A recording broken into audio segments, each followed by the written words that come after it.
everyone, welcome back. I'm Nicky. I appreciate you stopping by my YouTube channel. Today I'm talking about cooking in a wood-fired brick oven. If you've had the opportunity, you know what a pleasure it is. If you haven't, I'm going to give you some things to think about. You may have some questions if you're an amateur, and I may have some ideas for you that you haven't thought of if you're a pro.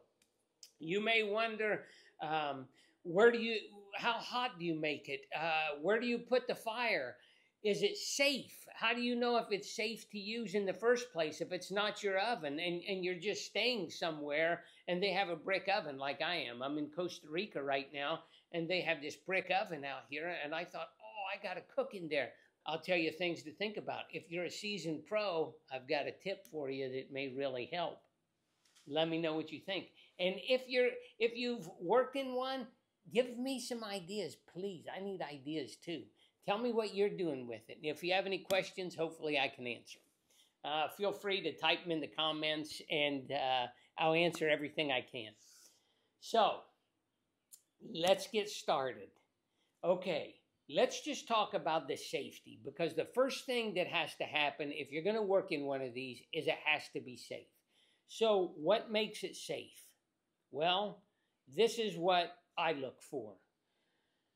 When I walked up to this oven, I thought, it's dry. It was dry season when I got here in Costa Rica. And there's, they have two different seasons here, dry season and wet season, it seems like. Dry season, it doesn't rain. Wet season, it rains all the time.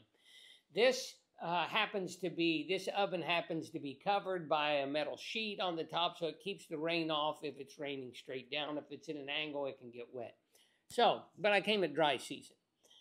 So at dry season, a concern that I would have is the chimney open? Because is there a bird's nest in there? Is there anything impeding the airflow? What's going on?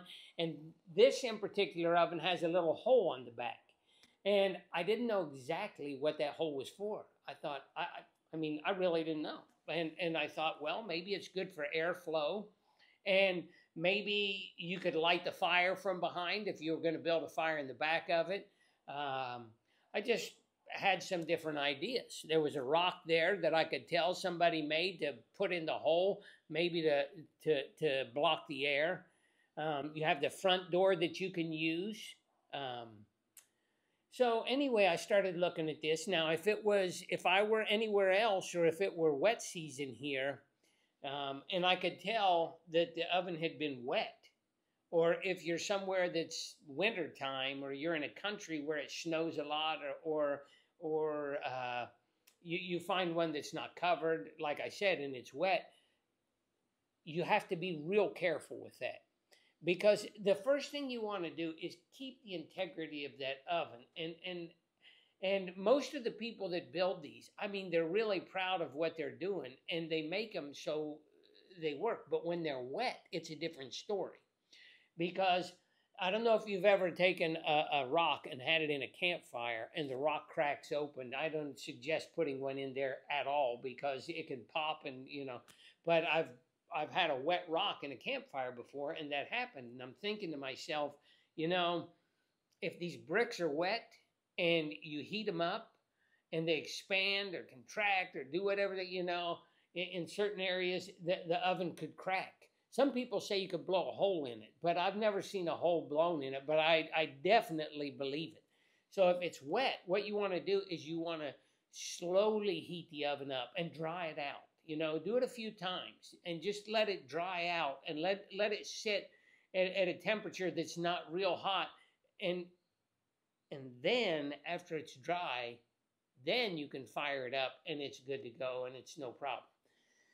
For me, when I came, it was dry season. I knew it was dry. The chimney was clean.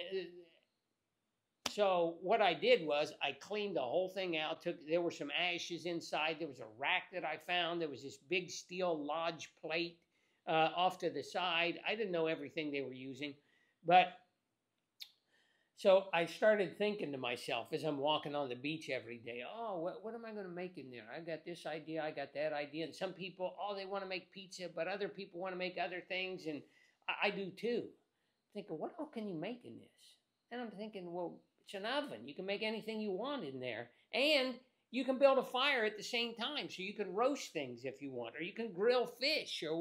So as I'm walking, you know, I'm thinking about different things. And when you're going to work with an oven like this, what you have to do, if you go inside your house and you're going to cook something, you know where all your utensils are. Oh, there, I need a rubber spatula. This is sticking. Oh, I need it. It's all right there. When you're working outside, and maybe it's raining, because one day I was out there and it was pouring rain. So you have to think about, before you start, what is everything that I'm going to need? What's every tool that I'm going to need, and have them available? Because if you're cooking in there and you need a tool and all of a sudden it's going to take you 5 minutes to get that tool to get this food out or whatever it is, it could burn, you know. So you kind of work backwards and think about, okay, it's going to look like this in the end. If there's a rack and it has to come out, do I need a pot holder? Is the pot holder going to burn? Do I need this? So one day I was walking on the beach, I found this hunk of bamboo, and I had thought about using it for a bread pan. I cut it in half, but then after working with this oven a little bit, I use it for moving the bricks in and lining the bricks up under this grill where I was going to roast some peppers. And I had this idea for a while, and I also thought, oh, I could slide this piece of bamboo in and pick up the whole grill if something caught on fire and pull it out if there's a problem, you know. Or if I was cooking fish and wanted to baste it, I could pick it up and brush the fish and put it back.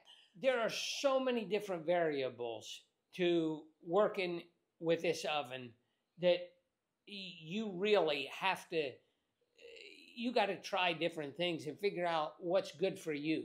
I'm going to give you some thoughts and some ideas, but it's like when somebody is a cook and they say, oh, I just throw in a little bit of this and a little bit of that and a little bit of that and mix it up and it tastes good. Or I cook it like this. Oh, that's not cooking right. Oh, move the pan over. You got to be versatile.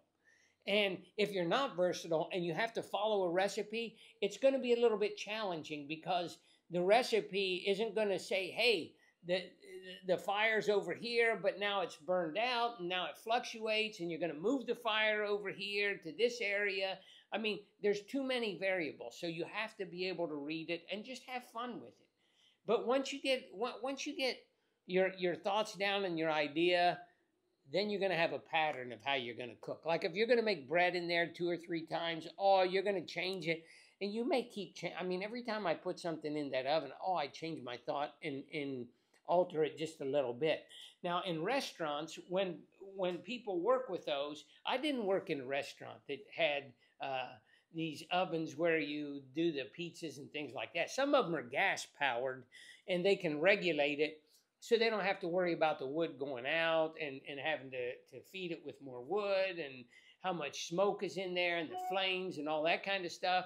So that's one way. And I didn't work at a restaurant that had one of those. I did a food styling job one time, and I worked for a company that wanted authentic Italian pizza, and we had to bring in a brick oven so I could make authentic Italian pizza. And it was so much, I mean, that was one of the most fun jobs I had, because I just kept, you know, I had to make the dough and stuff, but then I'm just making the pizzas on there and working in that oven, and it was a lot of fun. That oven I was working in, I mean, it was nice. So anyway, you may have questions about all these different things, the safety we talked about. What else can you put in there? Well, these fire roasted peppers. Let me tell you about these peppers. I had an idea. I found this old grill, and I scraped it off and cleaned it up. And I thought, I'm going to put it up on a couple bricks right up front so I can reach the peppers with some tongs. I need some long tongs. And I need some bricks, and I need that piece of bamboo to push the bricks in, and I'll build a fire in between, and then I'll fire roast those things right up front. And I didn't. Now, a lot of times when I'm cooking in that thing, I've used different woods. I use coconut husk, and coconut husk, it's wet a lot of times, so it smokes a lot. So if you're going to use something that smokes a lot, you almost want to wait till it goes to cold so you don't get too much smoke in there. But I built this fire in there, and I was roasting the peppers. And it's got the chimney. If I want to close the chimney and try to keep some more heat in and keep a little bit more smoke in there, you can do that. I didn't do it, but you can. If you want a little bit more smoky flavor, you want to keep the heat in, you close the door. So many options, like I was talking about. So anyway, I was roasting these peppers, and then I brought them inside and scraped the skin off and cleaned them. And some of them I just ate like that with some garlic and oil and whatever else I put on there that day. And some bread. Oh, I had a piece of toasted rice bread that I made. I wrote a recipe for that somewhere, and I'll try to find the link for it. If you want it, let me know, and I'll send it to you, or I'll post it. I also made sourdough rice bread, like toasted rice. Oh my gosh. And I had that with the roasted peppers, but probably the most flavorful thing I've made in that whole, out of everything I'm going to show you that I've been messing with in there, is these roasted peppers. Unbelievable flavor. So the first half I just ate because I'd been working all day. I was hungry. The second half, I pureed them. I used the roasted peppers, and I left them in the refrigerator overnight. Some of the liquid came out, but I put that all in the blender with some tomato paste and some olive oil and a bunch of garlic and spices. I spread that on some bread, and I put it in the oven. That had the best flavor of anything. And then you can do all different kinds of things with it. You can spread it on bread if you want avocado toast. I put it under some eggs one day. And it's just, the flavor was so nice. It was a little bit smoky, just a little bit smoky, but full of flavor. So that's something you can do. You could put a piece of fish on that grill, as you saw how I was cooking the peppers. You could cook grilled fish on there. I also decided, well, let me cook some bread in here, and I don't really know how I want to cook this bread.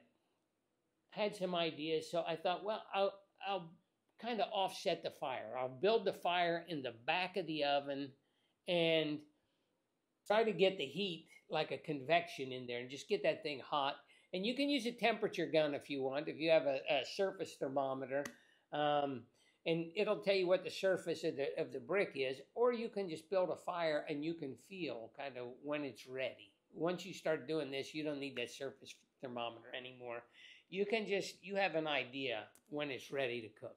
But I built a fire in the back, and then what I did was I took that lodge plate and I put it right up front because I didn't want to put the dough right on the brick yet because I just wasn't certain. So I put the lodge pan right up front where I could reach the bread if I needed to, if anything was happening.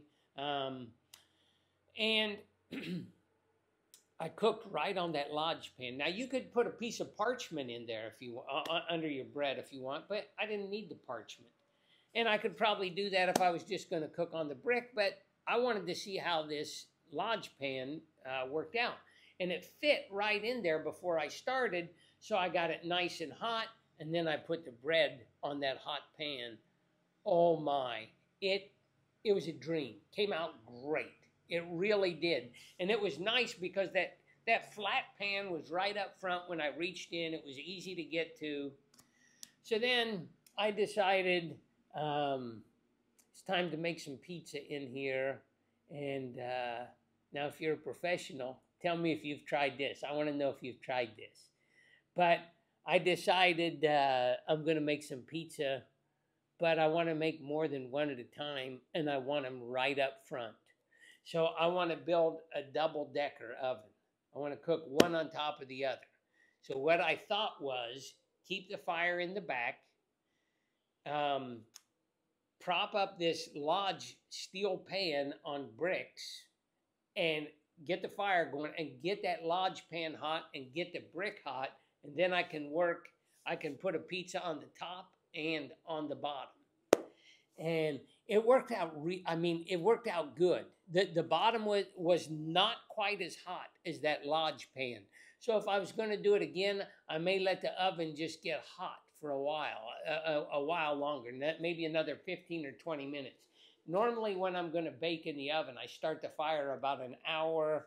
Well, I like to have it going for an hour, so I started about an hour and 15 minutes prior. I wasn't probably the best Boy Scout at building a fire, but I'm learning. You know, you got to start out with all the small sticks and get bigger as you go and let it at an angle, and you got to have some air that flows through there. But, okay, so I tried that. Then I decided a couple different times, I'm just going to cook right on that brick. And I thought what I would do was build the fire up front, because I wanted to, when you stick your arm in this oven, I mean, it is hot in that oven. It's hot. So, and you know, you can burn yourself. So I try to, there was a little pizza peel here and a pair of tongs or a spatula and a few things here that I thought, well, maybe I can use these. And I don't have, there's no, I had the camera posted or propped up, and I'm trying to use the peel and get the thing to slide off, and I can't go at an angle because the door's there and the camera's here, and I'm working around it. So I was working with the peel, and sometimes I'd use the tongs and the spatula to get the bread in and out, and it all worked.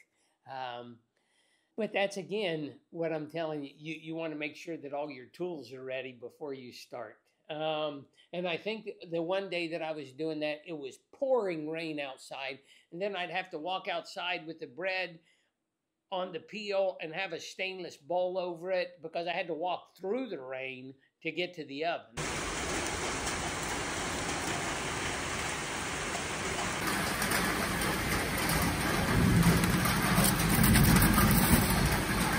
Now, once I got to the oven, it was covered and it was all fine. But I decided it's time to cook right on the stone.